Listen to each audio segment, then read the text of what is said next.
Coming up on today's episode, Hello 2010, we're going to CES. Want to run your HDMI cable 150 feet? We're going to show you how to do it with Ethernet. Top 5 tips, we're going to show you how to set up your new home theater gear and the releases for the week of January 5th, 2010. This is HD Nation.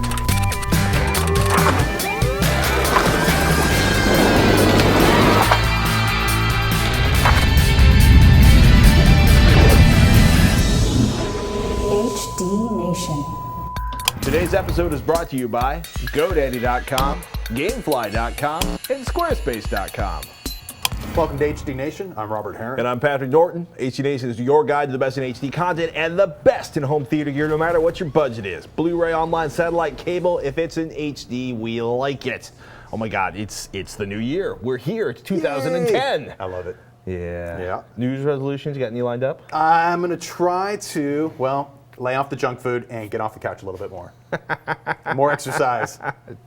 Sure you are. Oh no, it's going to happen. Is it going to be the great HD Nation couch potato challenge? See which one of us can get closer to our high school weight? Wow. Yeah, if I get down to there, that will be something else. But I'm working on it. I've modified my diet, and I will work on getting out of the house more often. Have you eaten a vegetable this week? Oh yeah. I love my vegetables. This is progress. I do. Right now, we're in Vegas. While you're watching this, we're actually in Las Vegas. CES 2010, hunt down the best new high-def and home theater gear. There is at least one HDTV I cannot wait to see. LG's got a new 0.1-inch thick flat panel display. We're talking 2.6 millimeters for the rest of the world out there. ZDNet quotes LG saying that the screen uses LED backlighting and, quote, proprietary optical film technology to skinny the screen up from LG's previous thinnest ever flat panel, which was a positively corpulent 5.9 millimeters thick. Their launch date has been announced for the oh-so-thin monitor, but we are hoping to get it, I just kicked down the door to the locked room where it'll be stashed in the background, behind the scenes at CES to marvel at its thinness. I'll be curious about picture quality and to see how they plan on keeping it stiff enough so it doesn't flex and snap. That's the main problem. The panel itself, the LCD panel itself, is really about a millimeter thick. Right. It's not very thick at all, including the backlight technology. Maybe that's the film. It's like a super stiff That'll be one. They've got it. That'll be a fragile set. Invisible aluminum. They're not going to let you touch it. I guarantee that. It's going to be chained off. Yeah. With a big guy standing there. They're basically it's not going to be on the show floor. Hey, if anybody out there is curious about something coming at CES, yes, we will be looking for home theater in a box for all of you that have been asking for them. Email hdnation@revision3.com and we'll try to track it down while we're there. As always, hdnation@revision3.com is the email to use if you've got a HD, HDTV, HDPC, Blu-ray, surround sound, whatever it is, you got a question, fire it out to us. We want to hear it. hdnation@revision3.com. Very cool. Last week, we reported that Intel would be releasing 17 new CPUs at CES, along with their new HD graphics. Think onboard Intel graphics that promises Blu-ray playback, along with Dolby True HD and DTS HD Master audio support. Wow. Anyway, this week, CNET is reporting that Atom-based systems, aka Netbooks, won't do 1080p video without an additional chip or NVIDIA's Ion graphics part. Yeah, that's really the key. Yeah, well, NVIDIA Ion would obviously is not the Intel GPU, but the additional chip is going to come from Broadcom, and much to my delight, the BCM70015 Crystal HD chip also promises to accelerate Adobe Flash Player, something that positively crushes my Netbook's battery life. You can hear the whole thing amping up when it's trying to play Flash video. Are you a big Netbook user? I own 2 Netbooks. I use one of them constantly. Oh, good deal. Yeah. Is it mostly for battery life? It's actually mostly because it weighs 2.5 pounds, and I get 5 hours out of it. The screen's not big, but it's basically an HD screen, but there's not enough oomph in the processor or the graphics on board to do any home theater, or I should say HD video. Because it's funny, there's a ton of these little netbooks out there that have HDMI output, but they just do not have this. I want to say stones, but they don't have the processing performance to deal with MPEG-4 encoded 1080p or even 720p. Stuff we're normally doing on our CPUs right now. And just recently, we're seeing desktop graphics processors that are delivering speed ups for that kind of video processing on desktop systems. We need that in the mobile space, and netbook space in particular. NVIDIA's Ion, we tested it out, great home theater box, and if you're not doing a lot of transcoding, because it is so quiet and it sucks down so little power. Very nice. Oh my goodness. We got a video question, or I should say, we got a question about a video. Avatar. I saw the Avatar movie opening night. I was completely amazed. When it comes out in Blu-ray, will it work with the 3D HDTVs coming out next year? Or will I have to get another version of the movie? Arthur in Brooklyn, New York. So Avatar, for those living under the same rock I'm usually sleeping under when the hot new band news gets passed around, is James Cameron's latest movie. And much of the $300 million budget was spent developing new technology, like a stereoscopic 3D camera for the live action shots, although like 60% of the film is actually computer graphics. All the Navi or motion captured actors run through computer graphics. It's all CG. It's pretty amazing. And one of the challenges of this film was for the CG artists working on it is that they had to deliver an optical stereo image of the final product. Now that's double the work, or at least double the rendering, and the 3D IMAX version is supposed to be the most impressive. Depending on your local theater, you might see a 2D or digital 3D version, and unlike a lot of 3D movies we've seen in the past, the 3D is less about throwing stuff at the audience and more about enveloping the audience in the story, which I think is a good thing. Yeah, that's one thing. Like Roger Ebert, Mr. Ebert, as I like to call him, sir, always writes about how the traditionally 3D technology has been used to ruin, just break the fourth wall and take your suspension of disbelief and throw it down the street, because it just sort of reaches out and grabs you or throws a spear at you. It's like bad surround sound effects. Yeah. Like, oh, let's just pan something in the back corner just because we can do it, rather than, you know, create an envelope of audio that makes me feel like I'm sitting there in the scene. That's what I want. This obviously doesn't come nearly close to answering your original question. Will an Avatar Blu-ray play in 3D on the new 3D HDTVs coming next year? I cannot imagine a director as savvy as Cameron would not have this film poised as the title to bundle with those new screens. In fact, I think the rush probably to get those screens out into the market is possibly the rush to, you know, tie in with the release of Avatar. When you see those 3D screens come into stores, they will have that movie on Blu-ray as one of the demo products to get you to buy that hardware, no doubt. And don't forget, it includes not only a new screen, a new TV, a new Blu-ray player, and a new cable to connect it all. So. Of course. So it might be expensive to replicate that extraordinary 3D experience you had in the theater at home. Just for the first year. Yeah, well. And then it all comes down to affordability. I'll be waiting. Hey, speaking of waiting, let's take a moment to thank one of our sponsors, GameFly. GameFly.com is the largest online video game rental service. They offer you a choice from over 7,000 new and classic titles across all consoles and handheld. With plans starting at $15.95 a month, as a GameFly member, you can rent 1 to 4 games at a time and keep them for as long as you like. No late fees, no due dates, and the shipping is always free. Once you're done playing a game, send it back and GameFly will send you the next available game on your list. If you really like the game you're playing, simply click Keep It on the GameFly website and the game is yours at a discounted price. GameFly will even mail you the case and manuals free of charge. HD Nation fans can score a 2-week free trial. Just go to www.gamefly.com/HDNation. Some restrictions do apply. Please see the site for details and do us a favor. Support HD Nation by trying out the products from our sponsors like Gamefly.com. Zillions of people ripped the wrappings off new home theater gear last week, and millions are still wondering, is it supposed to look like this? Is it supposed to sound like that? I thought I was supposed to get sound from the back. Why is the sound just coming from the front? In honor of the great nightmare of setting up new home theater gear, we offer up the top 5 things to do when setting up your new HD stuff. Mr. Hare, number 1 on your list. I would say configure your connected devices. This includes things like Blu-ray players, DVD players, game consoles, cable and satellite set-top boxes, to output the highest resolution format that the TV supports natively. Right. In most cases, I wouldn't even say natively, I'll just say that the highest format that it supports, go with 1080p or 1080i if your TV is not a true 1080p TV. Yeah. Period. People seem to think that if they have the quote-unquote 720p screen, they should go with 720p output from their source devices. I say don't bother. Go right to 1080i. You will, in most cases, end up with a slightly better picture. Good to know. Number 2 on the list. Configure connected devices to output Dolby Digital or DTS to your audio-video receiver or home theater in a box kit. And then configure your AVR or your HTIV to default to those formats, namely your surround sound formats. The thing I cannot stand is seeing a quality like game console, like your Xbox 360 or the PS3, connected to a home theater setup, and it's not outputting 5.1 sound from your games.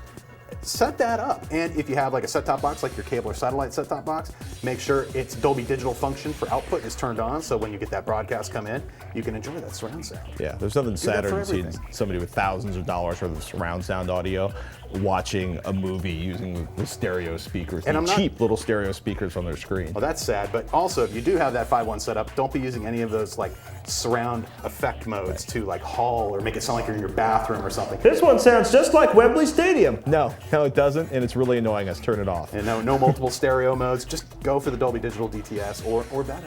Trust There you us. go. You'll enjoy it. Number 3, use the common connections that provide the best quality. Number 1, HDMI. Number 2, component. Number 3, well, there isn't a number 3. Use HDMI or component video, because if you don't have either of those, then your quality is going to be, well, it's a 3-letter word you can't say on the show. Oh. Rear. No, never mind. Oh, I'd say number 4. For the HDTV itself, if you have a new set, turn off overscan. Now that's just basically where the picture gets stretched beyond the border of the active screen. You lose the content because it's somewhere behind the bezel. You're losing 5 or 6% of the picture that could be put to better use making a more detailed picture. I find it annoying. Anyway, also use HDMI whenever possible. It's a good quality cable that delivers both audio and video over one cable connection. And stick with picture presets if you're not sure of what the individual picture controls do. Yeah. And lastly, please check for a firmware update, especially with the newest TVs, especially the larger size TVs as well. Most manufacturers are now providing firmware updates on their websites for your particular model, and it's good. If you're wondering why an HDMI connection suddenly is doing something funky, that update might fix that. And if you have an internet connected TV, it might be able to do it automatically. Just check the menu. Number 5, you've just spent the money on a new HDTV. Calibrate that puppy. Drop the $25 on the Spears & Munsell high-definition benchmark Blu-ray disc and do what the nice people on the screen tell you to do. It's going to look gorgeous afterwards. You got some friends that are into Blu-ray. Everybody chip in for less than the bag of chips. You can share the thing and everybody can have their home theater looking amazing. Good tip. Yeah. I'd say for number 6, because it can't be just 5, save your boxes. Now, I suggest saving all of your AV receiver, your TV boxes and stuff for at least a year. That's my opinion. 30 to 60 days at a minimum, just in case you need to Save them box until up the and take it warranty back. runs out. Exactly. Number Or if you're going to 7. be moving. That's not. Oh yeah, that's a good point. Yeah, it's always easier to move a gigantic HDTV if you have the original box, if you have a place to store it. Hey, number 7, audio. Did we mention audio? We kind of mentioned audio. A little bit. We talked about Dolby DTS. Do us a favor, watch our surround sound special for tips and tricks to get the best sound quality out of your home theater system, whether it's a home theater in the box or something ridiculously high-end. We can help make it sound better. Should we do the Blu-ray releases for January 5th, 2010? Yes. Ladies and gentlemen, anyone who didn't run out and splurge on the complete Battlestar Galactica box set like I did will be pleased to find out that Battlestar Galactica Season 1 is finally out on Blu-ray to indulge your Cylon bashing fantasies for a modest $43 in case you didn't want to spend hundreds for the big weird box with a Cylon doll up front. The Final Destination in 3D, which is no Avatar, is also being released, and it includes 2 pairs of 3D glasses and a 2D version of the movie just in case you can't handle that extra third dimension to the never-ending, gripping, nail-biting edge of your seat thrills and chills as people get crushed, destroyed, murdered, and maimed in all sorts of strange and wonderful ways. Yummy. Dogtown and Z-Boys. I can't wait to see this in Blu-ray. Narrated by Sean Penn, this documentary explores the kids from Venice, California that changed the face of skateboarding as we know it. From squeaky clean SoCal funky shorts-wearing goobers to shredding the empty swimming pools of a drought-ridden Southern California, these guys are the roots of all the extreme sports out there, and the documentary is awesome. Stacy Peralta, the guy that did Dogtown and Z-Boys, his other documentary, Riding Giants, is out this week too. If you're not a surfer, you might not appreciate the ridiculously huge wave Laird Hamilton rides late in the movie, but it should look amazing on Blu-ray. John Wayne in Vietnam. Yes, my least favorite John Wayne movie, The Green Berets, is now on Blu-ray. Wayne stars alongside Aldo Ray, the inspiration for the name of Brad Pitt's character in Inglourious Bastards. When, dear Hollywood, will The Shootist be out on Blu-ray? It's time. It's a great flick. It needs to be in high def. Other releases this week include the best teen flick remake of a Shakespeare since West Side Story, Heath Ledger and Julia Stiles, and a ton of great character actors in 10 Things I Hate About You. Cheaper by the dozen 2, which I'll say nothing about, Chuck, the complete second season, and the ever-so-charming retelling of the classic kids book, Cloudy with a Chance of Meatballs. Go forth and drive the economy. Coming up next, Jim Lauterbach, our beloved CEO and HD enthusiast, joins us to tell you how to get the gigantic, longest HDMI extended cable ever. But first, let's take a moment to thank one of our sponsors, Squarespace.com. You can now manage your entire Squarespace website on the go with the new Squarespace iPhone application. Post and edit entries, manage content, save drafts, post photos, and more, all directly from your iPhone. The app has a completely custom user interface developed in-house to match your Squarespace site's look and feel 100%. It's also the only iPhone application on any major publishing platform that contains an iPhone native statistics interface, tightly integrating your phone, your site, and your data. Got more than one website? No problem. Your Accounts tab allows you to manage content for multiple Squarespace sites. You can save a draft post for one site and then easily jump to another site to schedule a post for later in the day. So even if you're not at your desk, you can keep your website up to date if you've got your iPhone. And if you're just starting out with Squarespace, be sure to use the code HDNation when you sign up. You'll get 10% off the lifetime of your order. Please check it out at squarespace.com. All right, we received a question from James asking, on an earlier episode you mentioned that HDMI cables really don't have a set transmission distance limit. I'm still curious about HDMI over Ethernet for certain applications. Is there any loss of signal or picture quality when using HDMI to Ethernet converters? And what is the maximum image size and refresh rate for video over Ethernet? Thank you, James in Columbus, Ohio. Well, joining me is our resident HDMI over Ethernet expert, Mr. Jim Louderback. He is joining us, and he's one of us that fortunately has a house that's all wired up, and he is currently taking advantage of this very technology. Yeah, exactly. So I've run, it's not Ethernet, it's actually just the Cat5 or Cat6 cables that Ethernet runs over. That's what you use. But so I've got a DirecTV box in one part of my house, and I wanted to extend it to my TV in another part of the house. Actually, I wanted to split the signal. That's a long story. Totally. So I found this product from a company called ArcView, and I'm going to show it off to you right here. Let me grab this one. And basically, it's $50 at Tiger. It's like $53 at Amazon. It's the ArcView HDMI Cat5e extender. And what it does is what you would imagine. It uses those Cat5, Cat6 cables to extend your HDMI cable from point A to point B. Now, a couple of caveats just to keep in mind on this. I use it for 1080i, 720p. I could extend about 130 feet, and I know that because I've used my Fluke cable tester to measure it. And over a couple different hops, it's a mix of Cat5 and Cat6. Works pretty well. Right here, we're actually showing it, and I've got 25 feet of cable here, and we're showing it going from this Blu-ray box right here to this TV behind you. And Master and Commander, which is a movie I know you like a lot for reference on these TVs, right? Excellent audio. But remember, we're only looking at 720p right here. Gotcha. When you go up to higher resolutions, you've got to make sure two things. First of all, your cables are really good, so I recommend Cat6. Okay. It's rated to go 100 feet for 1080p, but I just want to show you something here. I want to show you how it doesn't always work. I got you. So let me eject this guy.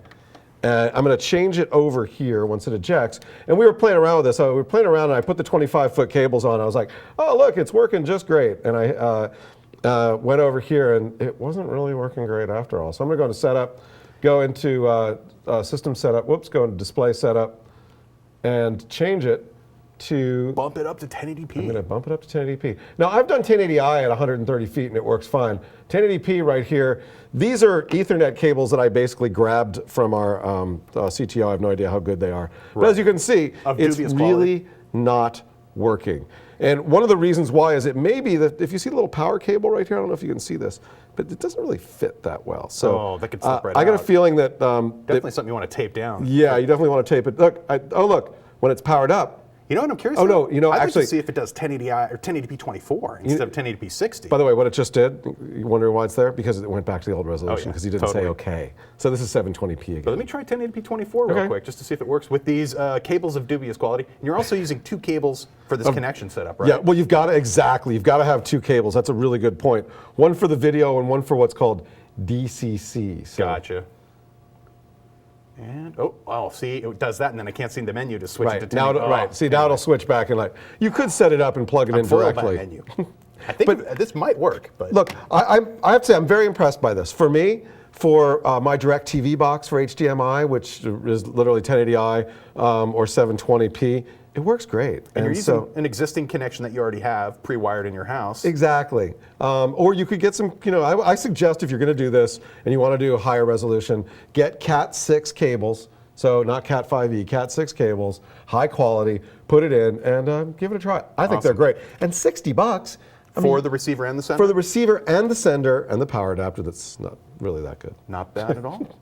I think that's awesome. Yeah. Thanks a lot for bringing the demo in. Sure, and oh, by the way, on my blog at louderback.com, I've got a complete write-up on it, which we'll put in the show notes, so you can see what I did and how I did it, and how I actually split the signal and got it running on 2 TVs at the same time, which is This pretty is cool. clearly also maintaining the HDCP content protection, definitely. and it's delivering audio as well. Yep. I mean, Yep. You can't hear it, but it's definitely doing the it's audio, there. the digital audio, yeah. Awesome. Thanks a lot. Sure. Hey, coming up after the break, more of your viewer questions, but first, it's time to thank one of our sponsors, GoDaddy. Get reliable, secure web hosting without the long-term contract. GoDaddy's hosting plans are bigger and better than ever with 99% uptime, free 24/7 support, and no annual commitment. GoDaddy.com makes it easy to customize your own virtual dedicated server. Choose from one of 3 popular plans, or select your own Linux or Windows server with all the plan options you need. Plus, use the code HDN8 to get 10% off any order. Some restrictions apply. See the site for details. And be sure to check out revision3.com/GoDaddy for all the HD Nation GoDaddy deals and codes. Get your piece of the internet at GoDaddy.com. Another question? Let's do it. Walt writes in, I hooked up my new Blu-ray player via HDMI to my Sony receiver. I also hooked up my TiVo to the other HDMI port. Sound from those sources only comes out of my TV speakers, but not the speakers connected to the receiver. What's the deal? Is my receiver broke? Is it cheap? Is this a nefarious plot to make me buy more cables than I really need? Walt.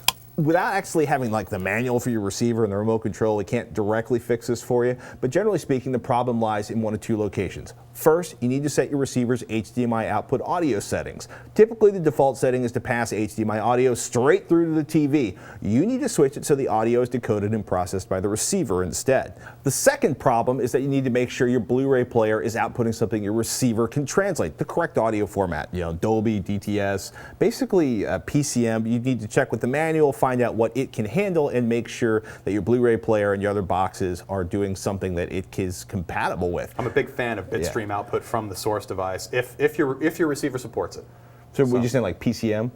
PCM if that's your last resort, but Right. if you're dealing with Blu-ray titles where you have high quality audio formats that can be decoded by the AVR, you want to pass those along without any influence whatsoever. Bitstream AVR is output. audio-visual receiver, by the way. So if your AVR supports decoding of like DTS HD or Dolby True HD, those kind of higher end audio formats, then stick with bitstream output. And then you're going to end up with the best possible sound quality from your gear. So you should only need HDMI cable from the player to the receiver and another HDMI cable from the receiver to the HDTV. And unfortunately, you're going to have to spend some quality time puzzling through those settings. If something doesn't work, try something else. You're not going to break anything permanently. You just may have to click through and change it all over again. I like your suggestion. Go for the manual first. It is. The interfaces for most AV receivers are so arcane that if you don't have that manual right in front of you, you might not be able to find the specific setting you're looking for. Yeah, it's frustrating. The manual for every piece of home theater gear I own is basically locked up in a drawer next to my spot on the couch. Because, well, you know that feeling when you're like, where is that setting? Why did they put it here? Keep your manuals in a spot where you know they are. I like big Ziploc freezer bags. Just put everything in there and stash it in a spot where you can find it. And have digital copies. Store them in 2 locations. That's you can always go online if for anything made recently and download the manual as well. true. If you've totally lost it, which happens to me once in a while. Don't throw it away with the box. Hey, Jim writes in, now that the Pioneer Kuro is no longer being made, what would you suggest is the best of the currently available plasmas? Or in the case of the Kuro, we should probably say the best HD TV ever. I'm probably around 6 months or so away from a purchase if that affects what you might suggest. Thanks, Jim in Pleasantville, California. Okay, is anybody close to those gorgeous, deep, inky, border of space, doom-like, oh my goodness, those are so dark blacks of the Kuro? No. Not yet. I have a feeling, though, especially with the 6-month time frame that you have, coming at CES, I'm sure the grandmasters of plasma currently, who Panasonic basically has taken over the whole market space for pushing the technology to better and better places. I'm thinking that they will have a plasma that meets or exceeds the specs of what Pioneer was doing with their Kuro plasma panels, especially with those black levels. Contrast on those TVs, to this day, I have not seen anything that really comes close to matching what they were doing. I mean, in terms of that, it's so no LED, LCD flat panel out there or rear projector or front projector comes close to those black levels. Not really. Yeah. No, with LCD, the Pioneer Kuro's with black LCD, levels. You're also, when you talk about contrast ratios, it's measured perpendicular to the screen. If you move even 10 degrees off, like the next person over is going to have a much reduced contrast level viewing experience. It's just that nature of the beast. It's Right. what was one of the reasons plasma panels can be superior in some ways, is that their viewing angles are fairly consistent through the whole 180 degrees of viewing. We should probably also take a moment because I've gotten into a little scuffle on Twitter with somebody who was talking about plasma HDTVs are the Hummers, man. They're freaking wrong. They suck down electricity. You suck, dude. Oh, they did. Well, you know, like Brian Brushwood, Scam School, one of the guys we work with, good people. He's like, I'm buying a plasma. What about this one? And then somebody tweets out that, you know, Brian Brushwood is evil because he bought a plasma television. Look, let's get something straight. Televisions, period, including all of the gigantic glass tube televisions that are still in most of America sucking down ridiculous amounts of wattage, 4% of household electrical consumption, okay? So it's a tiny part of your household electrical consumption. 2, almost all of the modern plasmas, or at least the ones you should be buying, are Energy Star certified, which, if I'm not mistaken, means not only do they consume less electricity than previous plasmas, they should be on a par with LCD flat panels of the same size. Pretty close. It's Yeah. just when you really want a bright picture, though, and you try to drive a plasma panel, and that's pretty much everyone I've seen recently, you're going to hit like 500 watts on your average plasma panel. If you stick with that vivid mode that you shouldn't be using. The one that they built basically to pop in the middle of a big Totally. box store. If you stick with the default mode that the TV, it's like all new TVs I've seen recently have, are you in a store setting or are you at home? And if you select that home setting, that's the Energy Star mode that it's going to drop into and give you at least a certified mode where you're not just watching the power meter spin away like crazy. The vivid mode is basically for tanning and for basically matching all the other ridiculously overdriven monitors in a giant wall of monitors at your big box store. Don't use the vivid mode. Totally. Oh my goodness. Anything else you're looking forward to at CES? I want to see if anybody has a new front projector using an LED lamp system that's in the realm of affordability, because we're seeing some very high-end ones. We're looking at the ones from Runco a couple weeks back at CEDIA. I had a chance to preview their projector, and it was beautiful, and it's efficient, and the bulb should last the life of the product. Well, a long time anyway. Well, I'm it's curious kinda to see funny. if more manufacturers jump on that. You think of LED lights, right? They're these little dim things that don't consume much electricity, but they've gotten there's hand flashlights, like little flashlights with 1 to 3 watts of light that are ridiculous. Totally. It's just stupid lumen outputs. They're using them in off-road race cars now for like hundreds of yards of lighting. And so finally, you have LED lights showing up in projectors. So there's no heat and almost no need for a fan in comparison to those big traditional incandescent bulbs that are in projectors. I'm also just curious to see. This would be really the second or third generation of internet-enabled features on TVs, and I'm really curious to see some of the latest interfaces and what they're doing with some of those integrated features as well. It's been like at this point, we've got plugins for this, that, and the other. We can show you weather or news or whatever. Like, no, I really want to see some streaming video. I want to see some of the other services and what the community is doing to put those in TVs. Ladies and gentlemen, the biggest consumer electronics show in the world is happening right now. Las Vegas, CES, Revision 3 is there. The whole HD Nation crew is going to be there. We're reviewing products. We're checking out the booths. We will have tons of video from the show floor for you to check out. You can see them all at revision3.com/CES all this week, starting Wednesday, January 6th. Revision3.com/CES is the place. We hope you guys enjoyed this episode of HD Nation. As always, we want to know what you think. So send your comments, questions, or suggestions to hdnation@revision3.com. You can hang out with the other viewers in the HD Nation forums at revision3.com/forum. You'll also find all the links to subscribe to the show. So if you're not getting the latest episode of HD Nation delivered to your podcatcher, what are you waiting for? That's right. Subscribe and watch, and do us a favor, tell your friends about HD Nation. Until next time. Hey, thanks for watching. I'm Robert Heron. And I'm Patrick Norton. We'll see you next week on HD Nation.